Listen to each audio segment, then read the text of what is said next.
नमस्कार साथियों।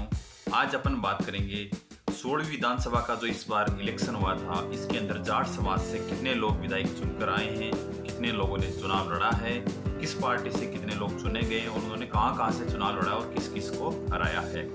तो 16वीं विधानसभा के अंदर जाट समाज के 32 लोगों ने एमएलए का चुनाव जीता है। इनमें से 16 लोग कांग्रेस से, 14 लोग भाजपा से, एक आरएलपी से और एक है निर्दलीय विधायक। अब बात करते हैं किस पार्टी ने कितने कितने लोगों को टिकट दी। कांग्रेस पार्टी ने 36 जाट समाज के लोगों को, बीजेपी ने 33 जाट समाज के लोगों को इस बार टिकट दी। तो जो बड़े चेहरे हैं, गोविंद सिंह जी डोडासरा साहब, हनुमान जी बेनीवाल साहब, हरीश चौधरी साहब, नरेंद्र जी पुरानिया साहब, इन्होंने अपने रोचक मुकाबले जीतकर अपनी नेतृत्व क्षमता और लोकप्रियता का बहुत जबरदस्त परिचय दिया है।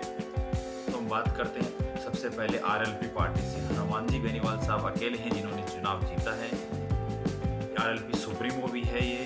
तो इन्होंने बीजेपी के रेवंत राम जी डांगा को 2059 वोटों से चुनाव हराया था। हनुमान जी बेनीवाल ने खीवसर से चुनाव जीता है। फिर बात करते हैं एक विधायक निर्दलीय, बाड़मेर से प्रियंका चौधरी जी ने चुनाव लड़ा था और इन्होंने कांग्रेस के मेवाराम जी जैन साहब को 13,337 वोटों से हराया था। फिर बात करते हैं अपन कांग्रेस से 16 लोग जिन्होंने चुनाव जीता है।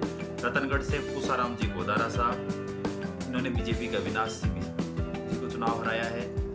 झुंझुनू से ब्रिजेंद्र जी ओला साहब, इन्होंने बीजेपी के नीतीश कुमार जी को चुनाव हराया है।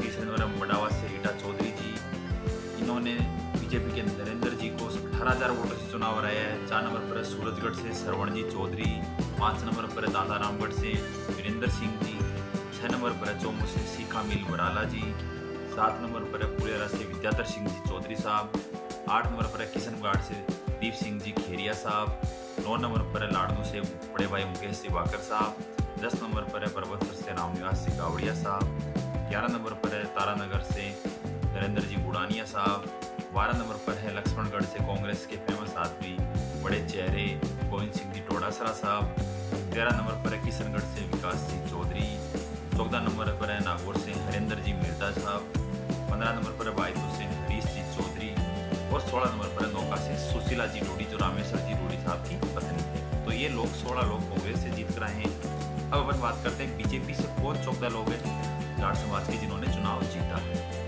1 नंबर पर है मालपुरा से कन्हैयालाल जी चौधरी, श्री माधोपुर से जावर सिंह जी खरा साहब, 3 नंबर पर विराटनगर से कुलदीप जी धनखड़ साहब, 4 नंबर डी कुमेर से डॉक्टर शैलेश दिगंबर सिंह जी, 5 नंबर पर डेगाना से अजय सिंह जी किलक साहब, 6 नंबर पर नावा से विजय सिंह जी चौधरी साहब, 7 नंबर ओसिया से बेराराम जी चौधरी सियोल साहब, 8 नंबर से भादरा से संजीव कुमार जी बेणीवाल साहब, 9 नंबर पर लूणकरण से सुमित जी गोदारा साहब, 10 नंबर पर चूरू से हरलाल सिंह जी सारण साहब, 11 नंबर पर नदबई से जगत सिंह जी, 12 नंबर से नशीराबाद से रामस्वरूप जी लांबा साहब, 13 नंबर पर खंडेला से सुभाष जी मील साहब और 14 नंबर पर झालरा पाटन से पूर्व मुख्यमंत्री वसुंधरा राजे जी।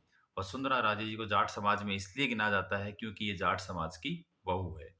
तो इस तरह कुल मिलाकर एक आरएलपी से, एक निर्दलीय, 16 लोग कांग्रेस से और 14 लोग बीजेपी से, कुल मिलाकर 32 लोग जाट समाज के जिन्होंने चुनाव जीतकर एमएलए बने हैं इस 16वीं विधानसभा के अंदर। तो कुल 199 सीटों पे इस बार इलेक्शन हुए से 200 में से, क्योंकि एक सीट पर कांग्रेस के प्रत्याशी की डेथ हो जाने से एक सीट का चुनाव अभी बाद में होगा।